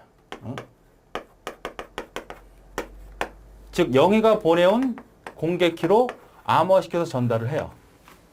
그러면 이 받았던 평문을 가지고 이 받았던 암호화된 문을 복화키, 이걸 뭐라 그래? 비밀키라고도 하고 혹은 개인키라고도 해요. 이거 가지고 이 암호문을 해독해내면 평문이 딱 열렸죠. 그럼 저놈이 보낸 건 맞네. 그렇잖아. 내가 키를 2개 생성해서 쟤한테 던져서 그걸 암호에서 보내. 그러면 딱 떨어지잖아. 이렇게 생각하면 돼요. 내가 1, 2, 3, 4, 5, 6이야. 이게 순서대로 딱 맞죠. 그러면 1번과 3번과 6번을 쟤한테 보내. 그럼 얘는 1번과 3번과 5번을 이용해서 바로 암호화시켜서 보낼 거 아니야. 그럼 내가 2번, 4번, 5번 해서 딱 맞아 떨어졌잖아. 어쨌든 룰이 맞았잖아. 그러면 제가 보낸 게 맞구나. 이거죠. 상대편한테 이걸 보냈어. 이걸 공개한 거야. 상대편한테. 그러면 나는 이거 가지고 얘가 암호화해서 나한테 보냈으니까 내가 복구해서 열리면 돼. 안 열리면 얘가 이런 거지. 이렇게 생긴 게 아니고 이렇게 생겼다. 그럼 분명 내가 생성한 키가 아니니까 받을 수가 없을 거 아닙니까? 그럼 제가 보낸 게 아니라고. 이렇게 증명하는 거예요. 무슨 말인지 알겠죠? 자, 그래서 철수하고 영희가 있었을 때 공개키 방식은 키가 2개 생성이 된다. 그죠? 키가 2개 생성하는데 상대편한테 메시지를 받으려면 얘가 공개키를 일로 전달을 해. 그리고 누구 키에? 키 생성은 누가 있어? 얘가 수신자죠. 얘가 송신자가 되는 거죠. 그죠? 얘가 송신자가 되는 거잖아. 그러면 이 송신자인 철수는 어떻게 주는 거야? 수신자의 공개키로 암호화시키는 거죠. 요 내용을 잘 해석할 수 있어야 됩니다. 그러니까 근본적으로 이해를 하지 않으면 이렇게 꽈놓기 때문에 헷갈릴 수 있어요. 자, 지금 이거는 뭐냐면 첫 번째, 공개키를 암호화하는 방식은 문서를 암호화시킬 때예요. 문서, 즉 M을 암호화시킬 때. 지금 이 방식입니다. 자, 두 번째는 전자서명으로 쓸 수 있습니다. 전자서명. 인터넷상에서 전자서명이라는 게 있어요. 여러분 은행 거래할 때 필수적입니다. 그다 사인한다는 게 아니고 이 공개키 알고리즘 갖고 하는 거예요. 자, 지금 이걸 잘 이해해야 됩니다. 첫 번째 걸 잘 이해해야 돼요. 이건 문서를 암호화시키는 거죠. 그럼 영희는 야, 너 나한테 문서를 보낼 거잖아. 그죠? 문서를 나한테 보낼 거지? 그럼 내가 키를 2개 생성해서 너한테 안에 보낼게. 그걸 암호화시켜서 보내. 그럼 네가 보낸 거에 내가 열려야 네가 보낸 걸 확신할 수 있으니까. 이게 첫 번째 메시지를 보낼 때. 전자서명은 반대입니다. 반대. 자, 요건 요거고. 전자서명은 어떤 거냐면 반대로 이 철수가 정말 사인한 게 맞냐. 철수가 키 생산을 해요. 암호화 키하고 암호화 키. 그 다음에 복호화 키를 생성합니다. 그럼 이 암호화 키하고 복호화 키 생산하는데 철수가 자기가 암호화하는 거는 이거는 바로 비밀 키로 해. 비밀 키. 개인 키로 하는 거죠. 이거는 공개를 합니다. 다르죠? 반대로 됐잖아. 첫 번째 경우는 이거예요. 키를 누가 생성했어? 수신 측이 생성해서 이렇게 처리했죠. 암호할 때는 상대편한테 보내서 받는 거지. 전자서명은 어떻게 돼? 철수가 보냈잖아. 비밀키가 이제 바뀌었잖아. 자, 내가 어떤 사인을 한다는 얘기는 나만이 알고 있는 사인을 누가 대신해 주는 건 안 되잖아. 그러니까 나만이 아는 사인 가지고 그 문서에다 사인을 합니다. 그리고 받는 사람이 어떻게 될까요? 복호화 키로 딱 열어봤더니 저 사람 게 분명하구나.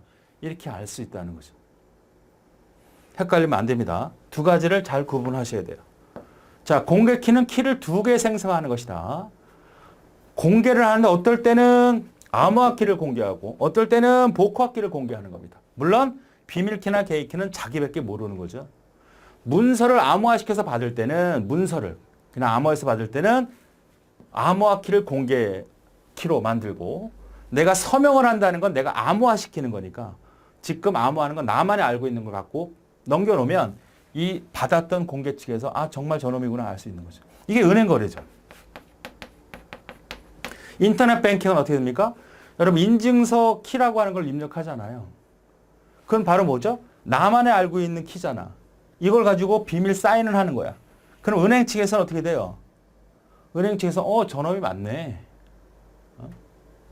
저놈이 맞네. 그렇죠. 여기가 만약 나야. 철수. 여러분 본인이라고 생각해 보세요. 여기가 은행이야. 그럼 얘는 뭘 갖고 있는 거야, 본인은? 여러분은 비밀키를 갖고 있어야 되는 거야. 얘는 뭐야? 여러분이 만든 공개키를 갖고 있어야 된단 말이지. 그래서 여러분이 사인을 했다. 거래를 시작해라. 거래를 해라. 내가 한 대로 입금을 해라. 출금을 해라 했을 때 바로 전자서명을 해서 보내오면 은행에서는 제가 전자서명 알 수가 없잖아. 그러니까 저가 알고 있었던 거는 단지 복화, 키밖에 몰라요. 봐서 해석해서 저놈이 맞네. 정말 저놈이 맞네. 거래 해주자. 이런 거고. 메시지를 보낼 때는 전자서명 개념이 아니잖아요. 그냥 문서 하나를 암호화시켜서 보내겠다고 하는 거니까 네가 누가 하든 내가 보낸 놈이 몇 명이든 상관없잖아. A, B, C, D 이런 경우도 있잖아요. 암호화 키 같은 경우는 지금 이거는 어때요? 자, 대칭키를 생각을 해보자고. 대칭키는 만약에 사람 수가 n명이면 키의 개수는 어떻게 되냐면 2의 n에다가 n-1개예요. 그러나 공개키 방식은 n명이면 2의 n입니다. 기억해 주셔야 됩니다.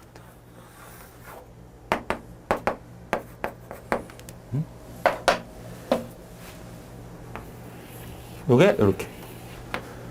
내가 만약에 자, 세 사람이 있어요. A라는 사람이 있고 B라는 사람이 있고 C라는 사람이 있어요. 그럼 대칭키로 따르면 얘는 서로 어떻게 돼? 키 하나만 있으면 되잖아. 여기 키 하나 있으면 되지. 키 하나 있으면 되잖아. 그죠? 그러니까 3개 있으면 돼, 3개. 그러니까 n이 3이니까 2에다가 3 빼기 1에다가 어떻게 돼요? 3개 맞죠? 3개 있으면 되죠. 근데 대칭키로 하면 키가 2개씩 있어야 되잖아. 이렇게 2개. 여기도 키, 복화 키, 암호화 키 2개 있어야 되잖아. 그러니까 이거에서는 n이 3개니까 2n. 그러니까 2 곱하기 3이니까 6개 맞죠? 맞습니까? 자, 그런데 이 상태에서 3명일 경우에는 별 차이를 못 느껴요. 오히려 더 키가 개수가 더 늘어납니다. 뭐는? 공개키는. 생성할 게 많잖아, 2개씩. 그런데 키가 사람이 통신하려고 하는 사람이 더 늘어난다고 가정을 해봐요. 자, 요거를 이번에는 n을 만약 10명이라고 해보자, 10명. 그럼 대칭키는 어떻게 될까요?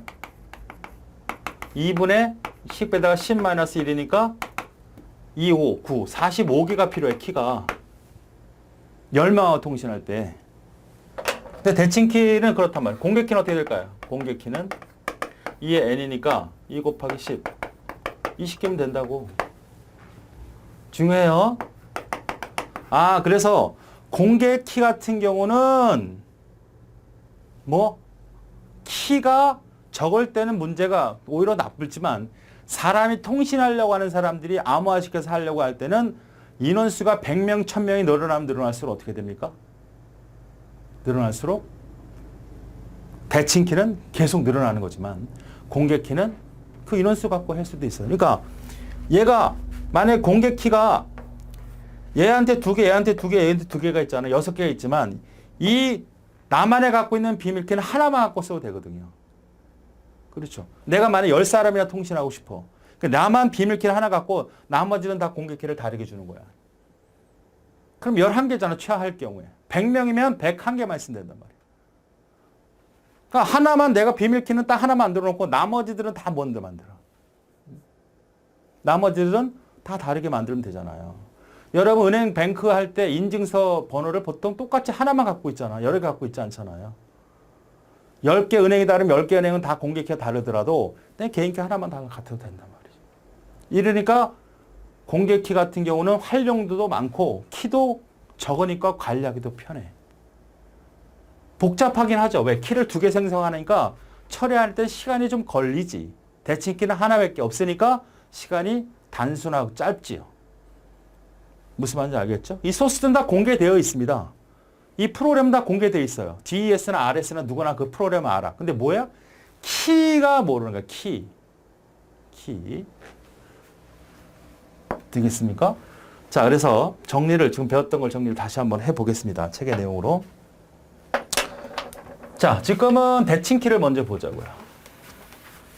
대칭키. 어때요? 키를 그냥 여러분 열쇠처럼 했어요. Hi, I love you. 이걸 평문에 내가 친구한테 보내려고 하는 거예요.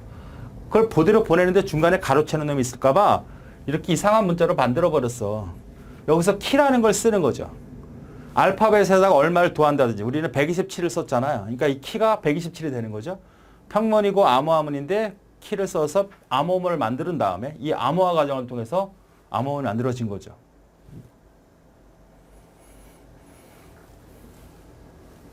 맞습니까? 그래서 전달을 해요.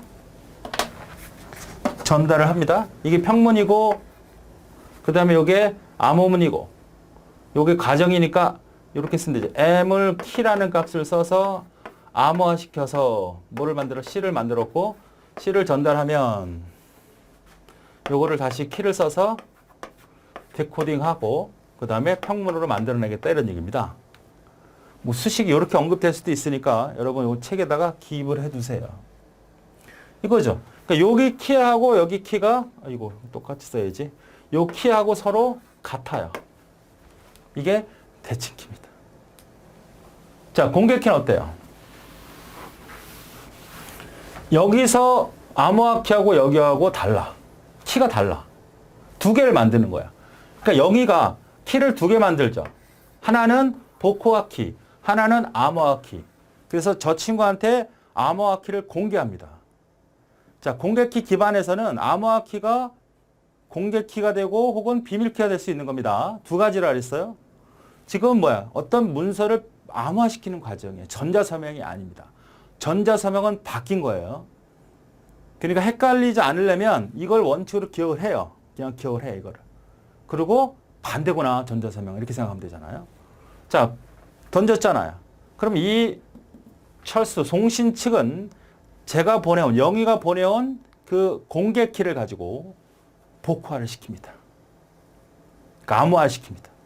암호화 됐잖아? 전달했지? 그러니까 이것도 마찬가지죠. 암호문을 키로. 키로. 이거를 뭘 만들어요? 엔코딩해서 C로 만들죠? C로 전달을 하면 C는 키를 써서 바로 디코딩 한 다음에 평문을 만들어내는데 요 키는 뭐가 되는 거예요? 요 키는 이 상태는 공개키가 되는 거고 공개한 거고 이거는 뭐가 되는 거예요? 나만이 갖고 있는 비밀키가 되는 거죠. 기밀키 혹은 개인키. 이해되십니까? 키를 두 개 생성하다. 그러니까 키를 두 개 생성하니까 그만큼 시간이 많이 걸리고 복잡하지만 활용하는 부분은 되게 좋다. 내가 저놈한테 메시지를 받고 싶어. 그럼 내가 키를 생성해서 댓글 두 개를 만들어서 쟤한테 공개해 주는 거야. 내가 저 은행에다가 나가 사인한 걸 보내고 싶어. 그럼 공개 키를 쟤한테 보내고 내가 사인한 걸 암호화시켜서 보낸단 말이야. 그렇죠? 자, 특징을 살펴보죠. 자, 대칭키. 암호화 키와 복호화 키가 동일하다. 맞죠? 수신치가 송신과 송신하기 전에 키를 분배하고 있어야 돼. 미리 갖고 있어요. 사전에 갖고 있어야 된다고, 키가. 당장 하는 게 아니고 키를 아예 갖고 있어야 돼. 오랫동안 보관하고 있어요. 사전에 배포해야 되니까 분배하기도 어렵다는 겁니다. 키 분배가 공개 키 암호화 방식이 어렵다. 분배한다는 게 어렵다는 거는 비밀로 보장하게 할 수 있는 방법이 없다는 거야. 이거 어떻게 나누지? 어떤 룰을 갖지? 이런 방법이 좀 어렵다는 거죠. 그런데 공개 키는 어때요? 뭐 내가 하나만 갖고 있고 나머지 다 공개시켜도 된다고. 쉽다는 얘기죠. 그만큼 관리하기가. 비밀키 암호화 방식은 공개키 암호화 방식의 단순한 암호화 속도가 빠르다. 하나의 키만 생성하니까. 가장 대표적인 게 DES라 그랬어요.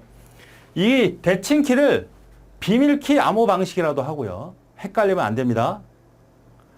공개 키에서 키 두 개 생성하는데 상대편한테 공개하는 거는 공개 키, 나만이 갖고 있는 건 비밀 키 혹은 개인 키라 그래요. 그런데 대칭 키 알고리즘에서는 어떻게 비밀 키 암호화 방식이라도 한다는 얘기입니다. 그러니까 비밀 키만 갖고 있는 방식이다 이런 얘기죠. 관용 키 가장 일반적으로 썼다는 거. 단일 키가 하나다. 요거만 주의하자. 요거 비밀 키라고도 한다. DS 가장 대표적인 알고리즘. 그러니까 대칭 키만 나왔을 때, 그러니까 그때는 공개 키라는 언급이 없었으니까 비밀 키 알고리즘 말도 썼다는 얘기입니다. 자, 공개 키 알고리즘 충분히 이해하셔야 돼요. 이건 잘 나오는 거니까 거의 나온다고 봐야 됩니다. 암호화 키와 복호화 키가 서로 다르다. 다르죠? 암호화 키와 복호가 생성하여 암호화 키는 공개하고 그 다음에 공부와 복귀는 비밀을 보관하고 있어야 되는 건 뭐죠? 전자서명이 아니고 어떤 특정 메시지를 암호화시켜서 보낼 때, 내가 받고 싶을 때, 그죠? 키 분배가 비밀 키 암호식이 용이하다. 분배가 용이하다는 건 배포하기가 편하다는 얘기예요. 수신측, 송신측은 수신측에 보내는 공개키로 평문을 암호화시켜서 전송하면 수신측은 비밀리에 갖고 있었던 자기가 영희가 비밀리에 갖고 있었던 그 내용 가지고 복화시킨다는 얘기야. 이건 지금 암호문에 해당되는 거죠. 공개키 암호 방식은 비밀키 암호 방식과 달리 키를 사전에 전송할 필요가 없다고. 미리 넣어줄 필요 없어. 아까처럼 내가 저놈한테 만들면 생성해서 보내면 된다고. 아, 내가 너한테 메시지를 암호화시켜서 받고 싶어 그러면 키 생성하는데 하나 공개하는 거야. 그때 바로 생성해서.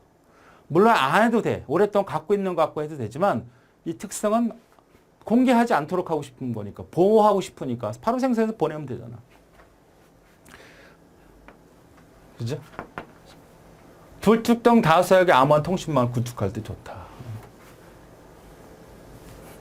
그 다음에 공개 키 방식은 비밀 키 혹은 대칭 키 방식에 비해 복잡하고 속도가 느릴 수밖에 없죠. 키를 두 개 생성하니까. 헷갈리지 마세요, 이거. 비밀 키 암호 방식은 대칭 키를 말하는 겁니다. 대칭 키 방식. 공개 키 암호 방식은 공개 키를 알아도 개인 키를 알아내는 것이 매우 어렵게 해야 되죠. 공개는 공개하는 거죠. 은행에다 공개할 수도 있고 철수한테도 공개할 수 있는 거니까. 그러나 나만이 갖고 있는 비밀 키, 개인 키는 절대 공개돼서는 안 된다. 디지털 서명, 전자 서명. 그다음에 RSA가 가장 대표적인 알고리즘이고 공개돼 있습니다. 공개돼 있지 않다 그러면 틀린 말이죠. 비대칭 키, 공용 키 방식이라도 한다. 공용, 여러 개 같이 쓴다라는 의미죠. 자, 대칭 키 암호 방식 키 분배 어려움은 어떤 의미냐? 자, 4명이 대칭 키 방식을 중요한 문서를 교환한다 그러면 A도 BCD, B도 ACD, C도 ABD, D도 ABC 각각 다른 비밀 키를 갖고 있어야 돼. 그죠? 똑같은 키 갖고 있어야 되니까 이만큼의 뭐 2개나 3개면 몇 명 안 돼. 아까 얘기했던 것처럼 3개면 3명이 해. 3명. A, B, C. 3명이 한다 그러면 얘 하나씩 갖고 있으면 되잖아. 그죠? 그러니까 2분의 3, 3-1이니까 3개잖아. 근데 이 인원수가 늘어나서 한 100명 있다고 해봐. 100명이면 100, 100 빼기 1, 2, 50에다가 99네. 이만큼의 많이 필요하다는 얘기 아니에요. 그렇죠. 계산하기도 어렵네. 150, 하나 빼니까 150에서 하나 빼면 되죠. 100 곱하기 100에서 하나 빼면 되잖아. 그죠? 즉, n이 비례하여 비밀 키수가 늘어나게 된다는 얘기예요. 비례식이라 정비례로 늘어날 수밖에 없다. 그래서 키가 많으니까 관리하기가 어렵죠. 관리병이 늘어날 수밖에 없다. 별로 쓸모도 별로 없고. 그런데 공개 키를 해보니까 A에 4명이잖아. 4명. 똑같은 말인데 2n을 쓰게 된다면 3명일 때는 어떻게 나 아까처럼 공개 키는 3명이 2개가 필요하잖아. 여기도 2개 필요하죠. 여기도 2개 필요하잖아. 그러니까 6개 필요한 거 아니야. 2n이니까. 그럼 지금처럼 3개면 2 곱하기 3이니까 6개이지만 만약에 100개라면 100 곱하기 2니까 200은 된다고. 1500이야. 1500개. 아까 150이 아니라. 그렇죠?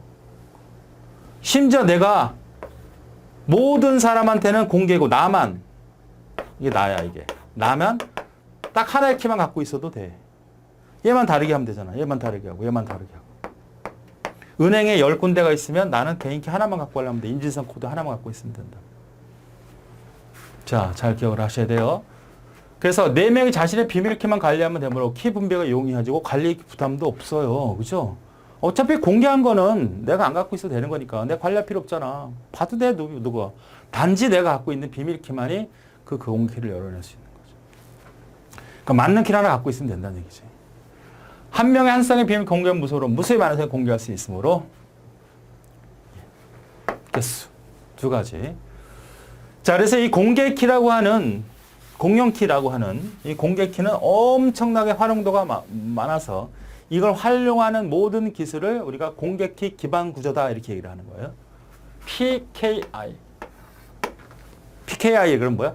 아, 공개키를 기반으로 하는 기술들을 말하는구나.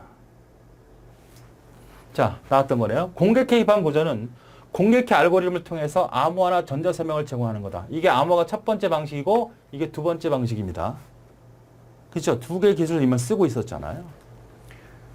네트워크 환경에서 보안 사항을 요구를 만족시키기 위해서 공개키 암호화 인증서를 사용하게 해준다. 인증서라고 하는 건 여러분이 암호화 인증서. 은행하고 나하고 거래할 때 인증서 필요하죠. 받아야 되거든요. 조금 이따 봅니다. 있나요? 이거 있네. 이거 제 건데. 이런 거 보시면 농협과 거래할 때 최희준, 금융결전, 발급자가 있을 거고 신용 그 다음에 만료일자가 2007년이네. 이거 보면 그럼 내가 인증서 보기를 눌러볼까요? 이런 게 나와 있잖아요. 옛날 지난 거를. 자, 버전 있고 1년 번호 있고 서명 알고리즘 있네요. RSE라는 개념을 쓰고 있고 시작 2016년, 17년. 발급 대상 공개키 손도장 SH 알고리즘입니다. 해시 함수라 그래요. 이렇게 되어 있는 거잖아요. 이것도 공개하면 안 돼요. 그래서 지난 거를 내가 올려놓은 겁니다. 이게 바로 인증서가 있어야 되지. 은행과 나와 개념이 없으면 서로 이런 개념이 없으면 어떻게 돼요? 누군가 대신 해줘야 될 거 아니야. 만약 너랑 나랑 할 수 있겠어요? 너랑 나랑? 그러니까 누군가 중간에 개입이 돼야 되지. 자, 계속 보죠. 공개키 암호 방식을 안전하게 사용하고 관리하기 위해서는 정보 보호 방식이다. 그렇죠. 방식 인증서를 활용한 소프트웨어나 하드웨어 정책 규칙을 총칭해서 말한다.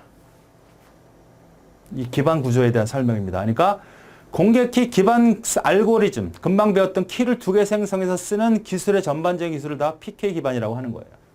하드웨어도 이런 개념을 쓸 수 있다. 펌웨어죠, 펌웨어. 공개키 암호 방식을 이용하여 송신 데이터를 암호하고 보유한 암호를 이용하여 거래자 신원을 확인하는 방식이 사용자 인증 시스템이다.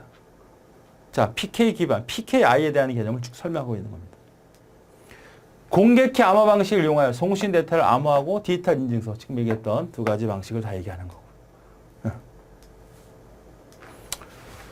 자, 공개키 기반, 인터넷 뱅킹, 은행 거래할 수 있고, 전자화폐 쓸 수 있고, 전자서명 가능하고, 인터넷 쇼핑 가능하고, 항공예약, 열차예약, 공연예약, 전자우편 다 가능하다는 얘기입니다. 만약 이런 개념을 대칭키로 쓴다고 하면 불안한 게 있겠죠. 그죠? 불안한 게 있습니다. 그래서 이런 것이 다 공개키 기반의 기술들로 만들어진 지금 현재 쓰고 있는 내용들이다. 자, 디지털 인증서를 보죠. 전자서명의 신분을 확인하기 위해서 인증서를 쓰고 이 인증서는 실제로 인감도장, 증명해서 인감증명서를 첨부하는 것 같다. 이거죠. 첨부, 인증서, 동행사무소에 가서 받아와야 되잖아요. 거래를 하려면. 그러니까 인감도장의 의미를 갖고 있는 것이 바로 인증서다. 지금 본 거 이거. 자, 공개키를 반영해서 기밀성, 무결성, 인증, 부인 방지, 접근제를 보장한다. 기밀성은 봐도 무슨 말인지 모르게 아예 들어오지 못하게 하는 거죠. 변경이 되거나 변조되지 않도록 통신할 때. 인증, 정말 실사냐, 너 정말이냐. 부인 방지는 너 보냈잖아, 네가 지금 네 개인키를 써서 나한테 전자서명 보냈으면 왜 거부를 해. 그걸 갖다 법적으로 넌 부인할 수 없다는 걸 확인할 수 있는 그런 기술. 접근제요. 인증서는 쌍방 간의 거래를 증명할 수 있는 제3자 인장기관이라고 하죠. 그다음 CA라고 합니다. 우리가 만약 은행 거래를 하려면 돈을 내고 아니면 은행에서 공인인증기관이 있어요. 거기서 받아야만 거래를 할 수 있습니다. 공인인증기관에서 받아요. 한 번쯤 해봤을 거예요. 안 해본 분들은 생각을 해봤을 때, 아, 내가 은행에 열면 막 설치를 하게 됩니다. 설치를 하고 거기서 어떤 필요한 정보를 제공하면 무료로 제공해 주는 경우는 내가 그냥 받을 수 있어요. 그래야지 은행 거래해서 인증서 코드를 집어넣을 수 있는 거예요. 여기다. 인증서 번호. 내가 은행의 최종 거래 승인, 쭉쭉쭉 거래 승인 딱 달려면 여기다 뭘 넣어야 돼. 그래야지만 이 거래가 이루어지거든요. 자, 공개키 기반 구조의 디지털 인증서. 공개키 기반의 구성 요소를 공개키 인증서, 인증기간, 등록기간. 인증서 금방 봤던 거. 그걸 인증해주는 기간이 있을 거고 발급해주는 기간도 있을 거다. 이 구분을 하셔야 됩니다. 디렉토리라는 건 내 컴퓨터에 그 인증성 정보가 숨겨져 있어요. 내 컴퓨터에. 어디에 있는지는 뭐 알 필요는 없죠. 그러니까 얘가 프로그램 설치하면서 저기 인증서 디렉토리에다 보관해 놓고 여러분이 사용자가 됩니다. 그래서 자원객체, 최종 객체라고 해요. 객체. 인증기간 CA. 기억하세요. CA. 공공성을 지니며 신뢰할 수 있는 기관으로 인증 업무를 수행한다. 자, 이렇게 그림을 그렸죠. 자, 인증기선에는 인증서가 필요하고 인터넷 뱅킹을 해야 되죠. 전자서명이 필요하고 사용자 인증이 필요하죠. 이 네 개가 우리가 공개키 기반 구조의 구성 요소다 이렇게 얘기하고 있습니다. 그러니까 여러분이 인증서의 기본 구성 요소가 아닌 건 뭐냐 이러면 네 개가 아닌 걸 찾으면 되겠죠. 인증기간이 있어요. CA. 인증을 요구합니다. 발급을 해죠. 시간이 지나면 시간이 해서 이 시간이 지났네. 그러면 다시 발급하라고 한 달부터 막 얘기합니다. 인터넷 문자로 계속 보내요. 인증서가 마감될 때가 얼마 안 남았습니다. 안 남았습니다. 근데 중요한 어떤 결제를 해야 될 때 인증서가 딱 마감이 됐을 때는 곤란하니까 미리미리 인증기관에서 알려줍니다. 폐지. 필요 없을 때 폐지를 해야 되고 또 다른 곳엔 쓰지 못하게 한다든지 여러 가지 관리를 해주는 것이 폐지다. 인증기간. 계속 보면 인증기관은 사용자에 대한 공개키 인증서를 생성하고 발급한다. 인증기관의 역할 물어볼 수 있어요. 인증기관은 인증서를 발행한 것, 등록기관은 인증서 신청사 신원 및 등록을 대행하는 겁니다. 얘가 다 할 수가 없잖아. 한 군데라고 하면 몇 군데 없지만 모든 거래가 은행마다 다 다르니까 그걸 다 어떻게 해. 대행시켜주는데 대행시키는 기관이 RA다. 인증기관은 POC, 사용자 인증서에 대한 갱신 폐기 기능을 수행할 수 있는 거죠. 그래서 CRL이라고 하는 인증성 폐기 목록이 있는 겁니다. 그러니까 폐기 목록이 있어야 이 사람이 이 인증을 쓸 수 없다고 얘기할 수도 있고 갱신을 할 수 있어야 되겠고 새롭게 생성도 할 수 있게끔 해줘야 되잖아. 그러니까 폐기 목록을 일정 기간 동안 갖고 있어서 그걸 가지고 저 사람에 대한 인증 그 목록을 인증서를 인증서 사인 그걸 주는 것이죠. 인증서 폐기 목록과 온라인 신청 상태 프로토콜 하가는 OCSP라는 게 있다. 이게 뭔가 보죠. CR, 인증서 폐기 목록은 갱신 중의 문제를 해결하기 위해 공인인증서 상태를 파악하고 사용자가 실시간으로 인증서를 검증할 수 있도록 해주는 프로토콜이죠. 그러니까 인증서를 쓸 수 없다. 지난 거는. 갱신해야 된다. 빨리. 그러니까 지금은 안 되니까 다시 갱신해라. 이런 것들을 다 해주는 하나의 프로그램 프로토콜이라고 보시면 되겠습니다. 공인인증서는 버전, 일련번호, 서명, 발급날 유효기간 등이 있다. 이거. 다 있죠. 지금 책에 다 있습니다.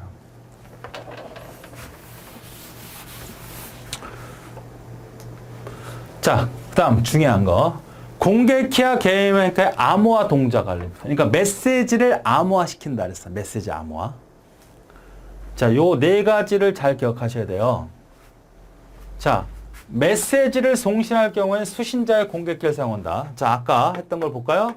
철수, 영희가 있죠? 얘가 뭐가 돼요? 송신자죠? 얘가 수신자가 되는 거죠. 자, 메시지를 암호화시켜 받고 싶어요. 그러면 얘가 키를 생성하는데 하나는 암호화 키하고 하나는 공개키, 복호화 키를 이걸 뭐예요? 암호화 키를 공개하는 겁니다. 이거는 나만이 갖고 있는 비밀키가 되는 거죠. 다른 말로 비밀 개인키가 되는 거죠. 그래서 요 암호화 키를 이쪽에다 던지면 이놈이 자기가 갖고 있는 문서를 써서 나한테 전달하는 거죠. 그죠? 암호화된 메시지를 송신할 때는 수신자에 뭘 쓴다? 공개키 쓴다. 헷갈리면 안 된다는 얘기야. 그죠? 반대로 이게 첫 번째 암호하고 이번에 전자서명 한다 그랬죠. 전자서명. 철수가 송신자죠. 여기가 은행이야. 은행. 얘가 수신자죠. 그럼 얘가 키를 두 개 생성합니다. 하나는 암호화 키, 하나는 복호화 키. 그래서 암호화 키는 이게 비밀 키고 개인 키가 되는 거고 이게 공개 키가 되는 거죠. 이걸 얘한테 전달하는 거죠. 그리고 내가 비밀 키를 시켜서 어떤 문서에 대한 사인을 한 거예요. 사인. 전달하는 거네. 그러니까 메시지 송신 시에는 송신자의 개인 키로 하는 거죠. 자기의 개인 키로 암호화시켜서 보내는 겁니다. 이 말도 기억을 해야 되겠고 이 복호화 개념, 암호화 개념도 정확히 이해하지 못하면 문제가 틀리게 됩니다. 암호화된 메시지를 수신할 때는 수신자의 개인키 갖고 쓰잖아. 복호화시키는 거죠. 뭐 하는 거야? 복호하는 거야. 이게 1번, 이게 1번 내용이고 여기 2번, 여기 2번 내용이라고요. 요거를 정확히 알자. 암호화된 서명 수신자는 암호화된 서명이 수신할 때 수신자가 뭐야? 제가 보내온 거 송신자의 공개키로 쓰는 거잖아. 요 두 가지를 반드시 이해하셔야 돼요. 반복해서. 자, 그걸 표로 정리해 놨습니다. 이 내용은 그냥 표로 정리한 거예요. 이것만 이해하면 이걸 볼 필요 없어. 더 헷갈릴 수 있으니까. 자, 공개키 암호 방식을 이용한 전자서명 순서가 있겠죠. 전자서명 어떻게 하느냐 이거예요. 송신자는 자신의 개인키로 서명하고 수신자는 송자의 개인키로 서명 검증한다. 맞죠? 자, A와 B가 전자서명이 됐어. 이거지. A하고 B입니다. 지금 두 번째 거 얘기하는 거예요. 첫 번째 A와 B의 개인, 첫 번째 A와 B는 개인키 각각 쌍으로 구분하는 거죠. 그리고 두 번째 A는 A의 개인키를 암호해서 전달을 하고 B에게 전송하면 B는 자기 게 아니고 이놈이 보내온 공개키로 해야지. 헷갈리면 안 돼. A와 B가 개인키와 공용키, 개인키와 공용키를 사실상 B는 할 필요가 없지만 할 수도 있는 거 아니야? 서로 주고받는 거라면 암호화를. 근데 얘는 지금 생성할 필요 없죠. 단순하게 보면 A가 개인키, 공용키 쌍을 만들죠. A는 A 개인키로서 암호화시켜서 B에게 전달하면 B는 A의 공개키를 사용해서 하는 거니까 전자서명이죠.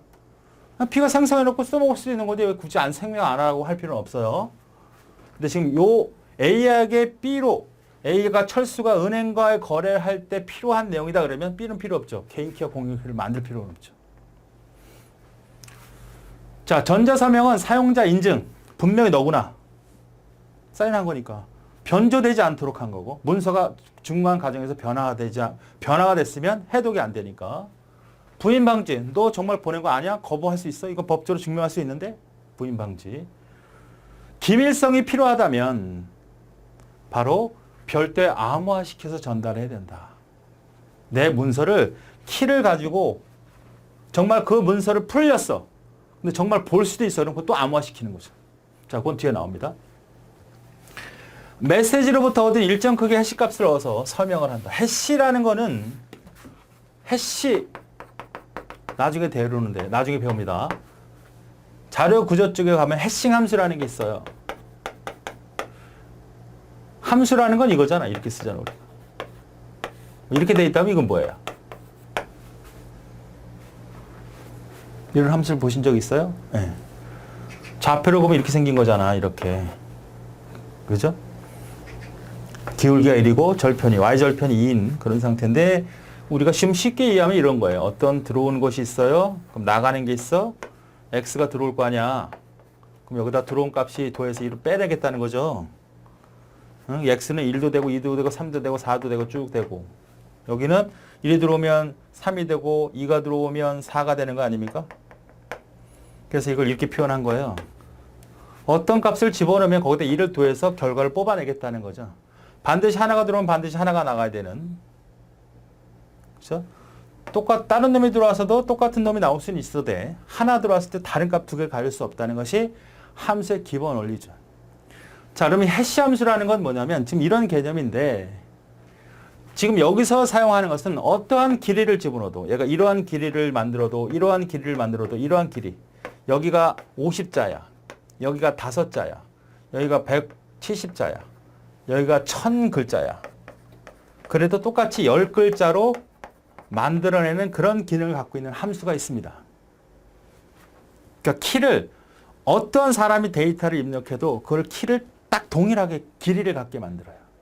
그건 우리가 개인 키, 공개키에서 사용되는 알고리즘에 쓰는 함수입니다. 해시 함수. 그러니까 해시라는 것은 뭐냐? 함수예요.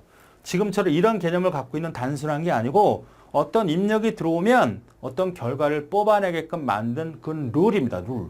그 해시 함수는 되게 종류가 많아요.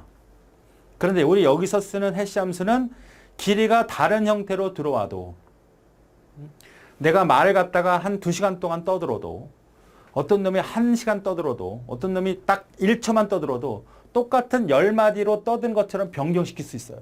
그걸 해시 함수라고 합니다. 어디서? 공개키에서 쓰는 해시 함수. 그래서 해시 값을 메시지에서 얻은 결과로 우리 해시 값을 만들어요. 그 해시 값을 서명을 이용하는 겁니다. 공개키 기반의 전자 서명에서는 메시지를 서명하지 않고 메시지에 대해서 서명하지 않고 메시지의 해시값, 해시값과 같은 메시지 다이제스트를 설명한다. 그러니까 해시값을 통해서 나온 이 길이, 이 글자가 메시지 다이제스트라고 하는 거예요. 결과값입니다. 이거는. 메시지 다이제스트는. 그러니까 해시라고 하는 거는 어떤 그 키를 만들어내는 거예요. 그러니까 문서를 암호화시키는 게 아니고 똑같은 기호로 그냥 만들어내는 거야. 암호화시키는 게 아닙니다. 서명한다. 그걸 서명한다는 얘기죠.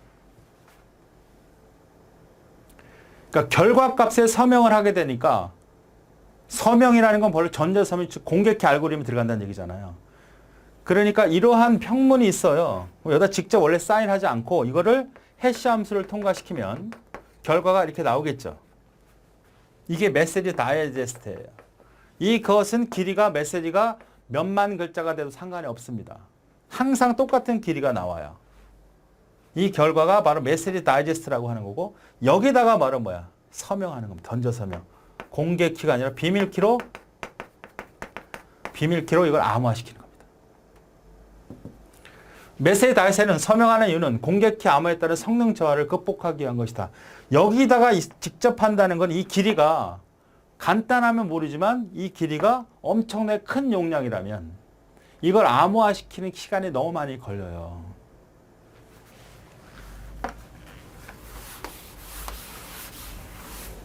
자, 내가 이게 암호화시키려고 하는 거야. 요게 암호화시키는 거야. 이렇게 암호화시키는 거야. 암호화시킬 문서 평문이야, 평문. 그러면 이거를 알고리즘을 보면 이거 하나하나를 다 잘라가지고 암호화시키는 거거든요. 암호화시킬 때.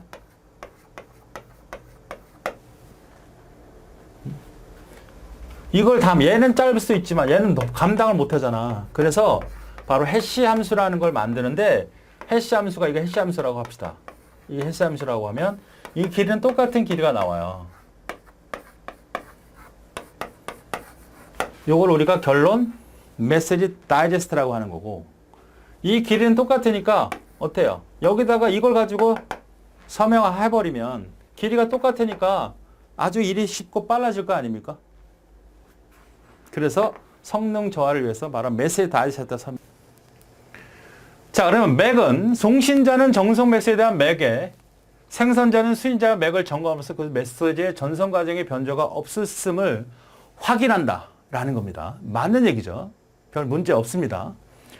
두 번째는 송신자의 수신자의 개인키를 이용하여 암호화된 메시지를 송신하고 수신자는 수신된 메시지를 자신의 공개키로 이용하여 복원한다 그랬습니다. 그렇죠? 이거는 결국 뭐예요? 보죠, 우리가.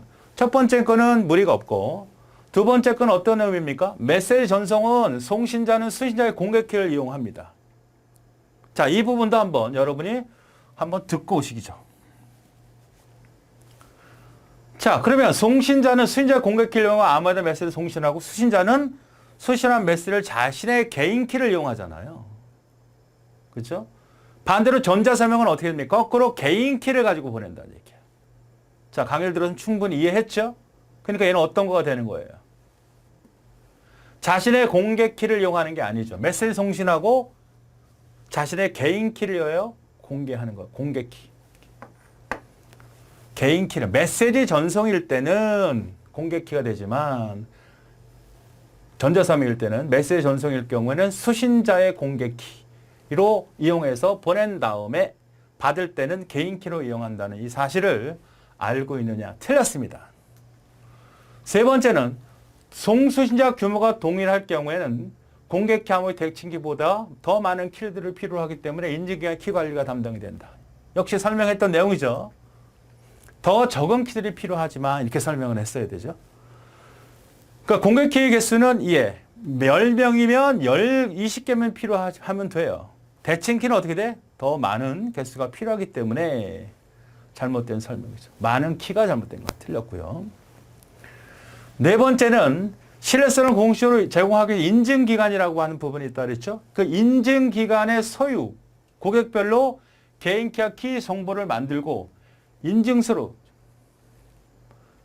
만들기를 만드는데 공개 키와 키 소유자의 정보를 만드는 겁니다. 개인 키는 가지고 있는 거예요. 은행에서는 공개 키만 갖고 있는 거지. 내 개인은 비밀로 지켜야 되는데 은행에서 그걸 갖고 있어? No. 인증 화면을 보면 공개 키만 나와 있어요. 개인 키는 나와 있지 않습니다. 자, 그래서 1, 2, 3, 4는 답이 옳은 것은 1번만 맞고 나머지 다 틀립니다. 그런데 1번의 개념은 우리가 보통 MAC는 우리가 강의에서 들었듯이 대칭 키를 이용하기도 하고 공개 키를 이용하기도 합니다. 근데 대칭 키를 이용한다는 측면에서 공개 키에 관련이 없느냐? 이렇게 항의들이 많아서 공단 측에서는 그냥 포기를 했죠. 다 맞게 처리를 했습니다. 사실상 대칭 키나 공개 키로 다 활용할 수 있는 게 맥이기 때문에 잘못 판단을 하셨죠. 어쨌든 이 문제는 다 맞게 처리했기 때문에 지금 있는 상태로만 잘 정리만 해두시면 되겠습니다. 똑같이 나올 문제는 아닙니다. 모두 정답을 처리했고 큐.